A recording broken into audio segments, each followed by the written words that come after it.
Olá, seus lindos, tudo bem? Aqui é a professora Franciele Mendes, professora de redação, a Prof. Fran, e estamos aqui para mais um dia estudando juntos sobre o texto dissertativo argumentativo. Essa vai ser a nossa segunda aula.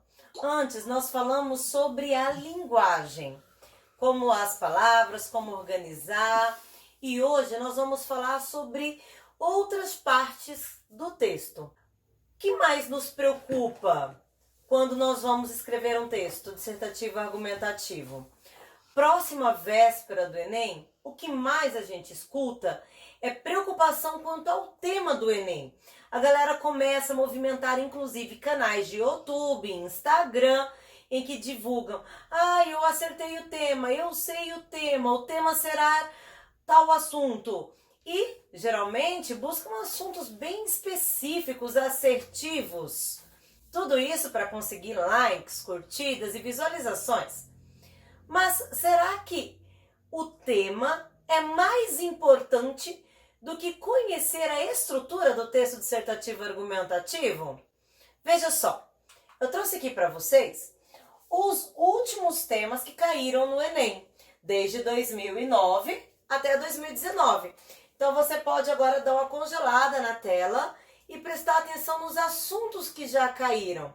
Eu gostaria que você tentasse lembrar quantas vezes a aposta do público era uma e o assunto que caiu foi outro totalmente diferente. Poucas pessoas previram. Olha o que sai nas manchetes logo após o Enem. Os jornais dizem: ninguém acertou o tema. E a gente acaba gastando muita energia, muito tempo estudando, pensando em algo que não é o nosso foco. Você precisa estar pronto para escrever sobre qualquer assunto. Você precisa conhecer a estrutura de forma profunda, não de forma rasa. Precisa conhecer a macroestrutura, que é o nosso assunto de hoje, e a microestrutura que existe dentro dela. Então, nós vamos hoje conversar sobre a macroestrutura do texto dissertativo argumentativo. Mas o que é o texto? Que estrutura é essa? O que eu preciso passar para o meu leitor? No caso, o corretor. O texto dissertativo argumentativo, ele tem que ser persuasivo. Ele precisa passar uma crítica, apresentar o ponto de vista e tentar convencer o leitor de que você tem uma opinião formada sobre determinado assunto. Eu adoro Calvin e é por isso que eu coloquei essa tirinha do Calvin, que uma criança de 5 anos de idade convence os pais a sair e comer fora. Isso é o poder de persuasão. Quantas vezes você já usou isso com seus pais? Né? Você tem toda uma estrutura, uma estratégia, a hora de pedir, como pedir, o jeito de pedir. Quando a mãe tá brava, você já diz: hoje não adianta que ela não deixa. Você conhece a pessoa. O que isso tem a ver? Nós vamos buscar conhecer a banca que vai montar a redação, que vai corrigir a redação, mas não é conhecer de forma superficial. Nós vamos conhecê-la de forma profunda para que possamos ofertar o texto do jeito que ela está esperando para fazer uma boa correção. Vejamos, aqui para vocês, eu organizei com alguns verbos os principais tópicos do que é esperado em um texto dissertativo argumentativo. Veja bem, você precisa manter-se dentro do assunto sem fugir dele. Você vai precisar discorrer, exemplificar, fundamentar, convencer. Para tanto, você irá apresentar as suas ideias e discutir. Mas não é discutir de forma aleatória. É fundamentar a ponto de convencer quem está lendo a sua redação. Certo? Você precisa apresentar um posicionamento e defendê-lo ao longo do texto. Como que é mais ou menos isso? Vejamos. Quando eu vejo um texto bem escrito, às vezes, eu vejo de forma superficial, como se fosse um iceberg. Você vê apenas a pontinha. Você deixa de ver toda a profundidade que irá manter a sua nota, que irá convencer, que irá dar progressão ao texto. Mediante isso, vamos para o próximo passo, que é estudar a estrutura macro de forma bem básica e simples. Agora, eu quero que você dê uma olhada com bastante atenção nessa estrutura aqui. Eu vou sair, que é para você dar um print nisso, anotar no caderno. Olha só, eu não conheço você, não sei a que ponto que você chegou aqui, se você já é uma pessoa que escreve muito, ou se esse é seu primeiro texto. Então vamos imaginar que você esteja começando. Quem está começando precisa de instruções muito claras e evidentes. Se eu lhe deixar sem apresentar as regras de forma específica, será como nadar no meio de um emaranhado de instruções e vai se perder. Então, com base em que eu cheguei nessa estrutura? Estudando textos que deram muito certo, os textos nota 1000. Vejamos, desde 2012, de 2013 em diante, ninguém tira nota máxima que não seja fazendo 4 parágrafos. Todos os textos, inclusive os textos que foram publicados no manual do Enem, manual de quem irá escrever a redação, né, do escritor de redação, todos eles têm 4 parágrafos. Mas não é só isso, isso você já sabe. Uma introdução, 2 desenvolvimento, uma conclusão. Existe uma estrutura dentro dos parágrafos que eu trouxe para você de forma contabilizada para ficar mais fácil de você identificar o que está fazendo, ok? Então, qual é essa estrutura que eles procuram? E por que eles procuram essa estrutura? Vamos a um outro exemplo. Eu gostaria que agora você pensasse no corretor da redação.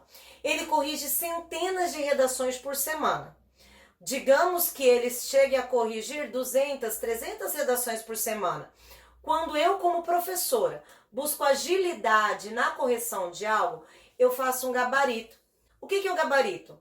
Eu elaboro a prova, aplico para a turma inteira, mas na hora de corrigir, eu respondo uma prova em branco de forma perfeita para que eu tenha um modelo, um espelho, que a gente chama, de forma que rapidinho eu encontre os pontos que estou avaliando. Qual seria o nosso espelho de correção do Enem? O que não tira nota. Aquela pessoa que gabaritou. Quem é que gabarita? Quem tira 1000. Então, tudo que eu estou trazendo para vocês aqui é com base nos textos que tiraram 1000 no Enem dos últimos anos, desde 2012, 2013 em diante. O que nós temos encontrado lá? Uma estrutura bem fechadinha, bem amarradinha, que não foge muito disso, certo? Ainda não estou falando de assunto, vamos falar só de estrutura. Eu tenho uma introdução que vai ter de 5 a 7 linhas. Geralmente ela fica com 6 linhas e meia, 7 linhas aproximado. Um desenvolvimento de 2 parágrafos, sendo no mínimo 5, no máximo 8. Eu digo 5 linhas para quem está começando agora, certo? Mas o texto que tira mais do que 900 pontos, ele tem cerca de 7 a 8 linhas. Ele nunca vai ter 5, tá bom? Ele tem 6, 7 em diante. A conclusão tem sido o parágrafo que está batendo sempre 8 linhas. Vi conclusões de texto nota 1000 até com 9 linhas, ok? Mas vamos tentar manter uma casinha de 8 linhas. Dentro dessa estrutura, eu vou lhe passar agora uma estrutura de períodos. O que são períodos? Começo com uma letra maiúscula, desenvolvo uma ideia, coloco ponto. Continuo com letra maiúscula logo em seguida. Esse de letra maiúscula ao ponto, que tem uma ideia totalmente fechadinha ali dentro, é um período, certo? Vamos chamar de forma mais simples como se fosse uma frase, ok? Então, teremos uma introdução com cerca de 7 linhas, 6, 7, e 2 ou 3 períodos dentro. Geralmente 3, mas já vi boas introduções que tiraram 1000 com 2 períodos, certo? Nunca uma introdução todinha de um período. O que é isso? Você começa a escrever, coloca letra maiúscula e vai embora. Esquece que existe ponto e para só depois de 5, 6 linhas. O que acontece com quem faz isso? Essa pessoa se abre a errar estrutura sintática, pontuação, vai ter erros de regência, de concordância, vai faltar elementos coesivos. Então, nós vamos nos prevenir disso, dividindo tudo bonitinho em períodos. Você vai fazer 6, 7 linhas e sempre 2 ou 3 períodos. Depois eu explico como montar os períodos, uma coisa por vez. Desenvolvimento. Você vai fazer desenvolvimento 1 com base na tese 1 aqui da introdução. Desenvolvimento 2 com base na tese 2 da introdução. Então, você vai ter aqui, dentro da introdução, o problema, o tema, o contexto, o repertório, e vai dividir em tese 1 e tese 2, certo? Aqui vai cada um seguir o que estava na introdução. E a conclusão? Você apresentou um problema, desenvolveu, justificou, explicou, se aprofundou. Na conclusão, você resolve o problema.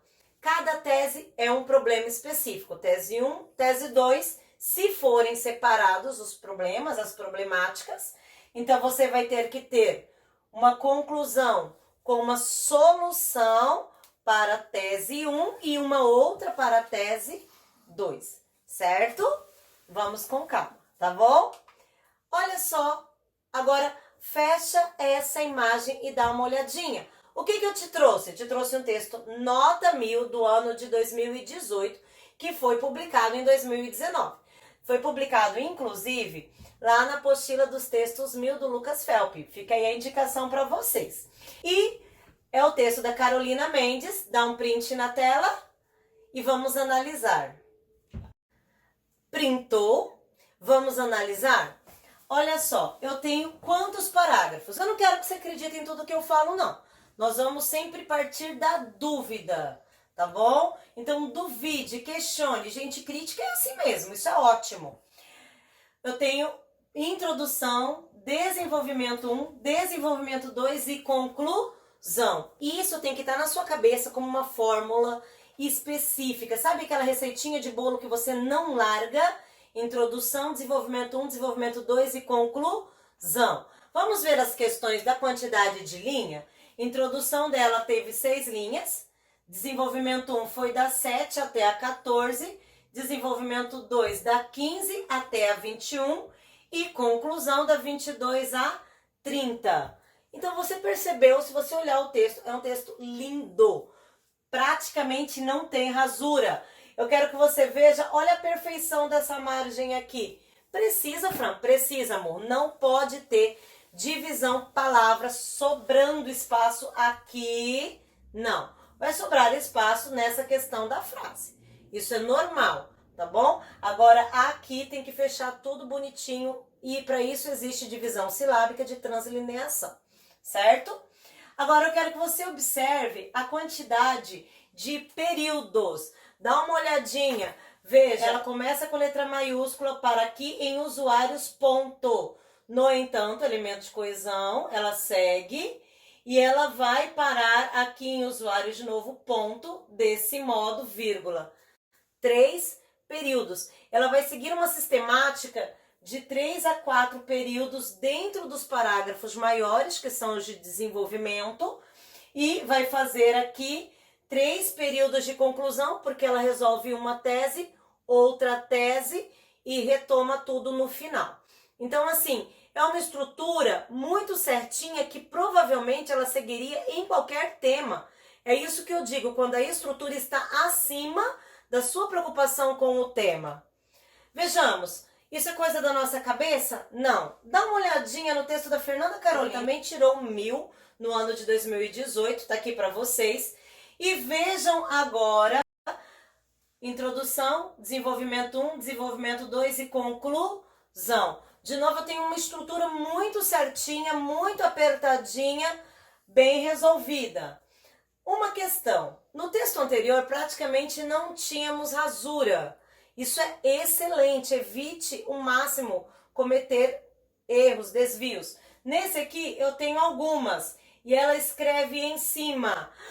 Isso não tira nota, Fran? Meu amor, isso não tem um campo lá na apostila do corretor dizendo tire nota porque rasurou. Então, não tira nota. Você vai evitar o máximo possível, mas se acontecer 1 ou 2 vezes, não é questão de vida ou morte. Sem terrorismo aqui, por favor, tá bom?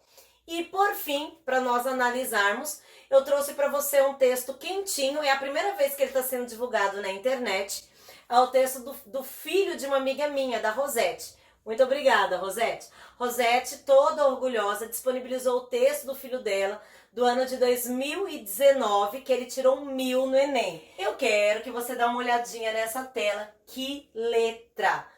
Fran, letra conta? Amor, letra não dá nota, mas letra chama atenção, valoriza o texto, capricha nessa letra. É o texto que vale muito, muito para você na somatória final.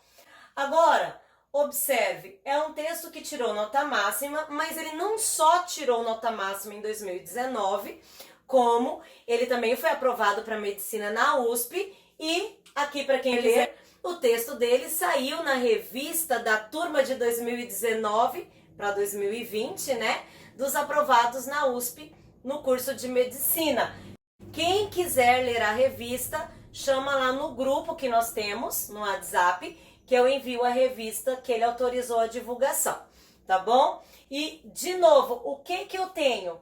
4 parágrafos bem bonitinhos, tá? A divisão, 3 períodos bem bonitinho aqui, 3 períodos aqui, 3 períodos aqui, 3 períodos aqui. E aí você vai entendendo o que o corretor está procurando quando bate o olho em um texto.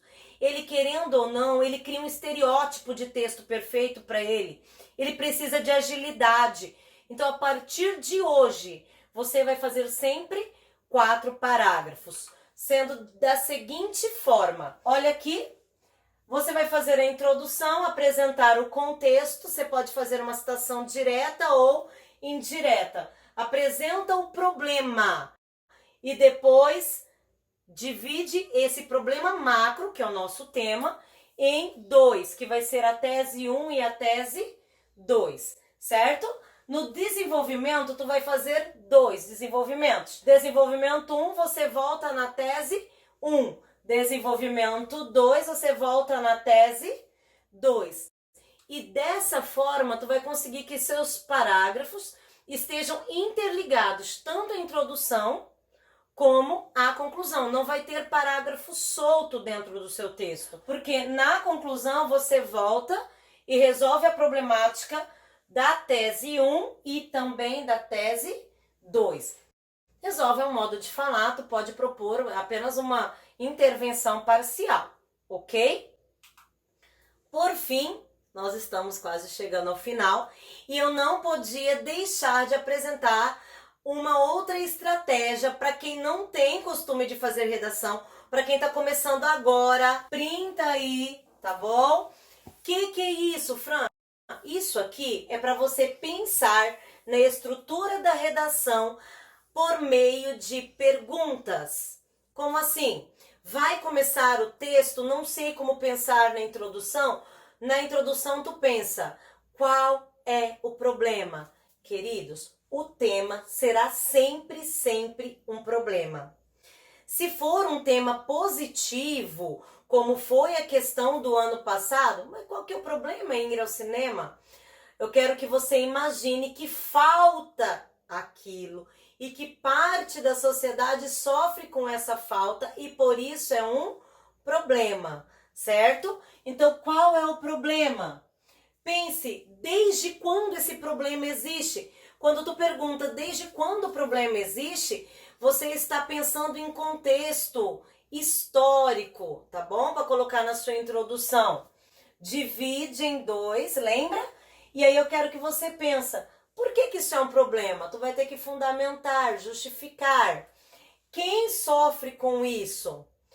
Como que ele sofre com isso? O que está impedindo isso de ser resolvido?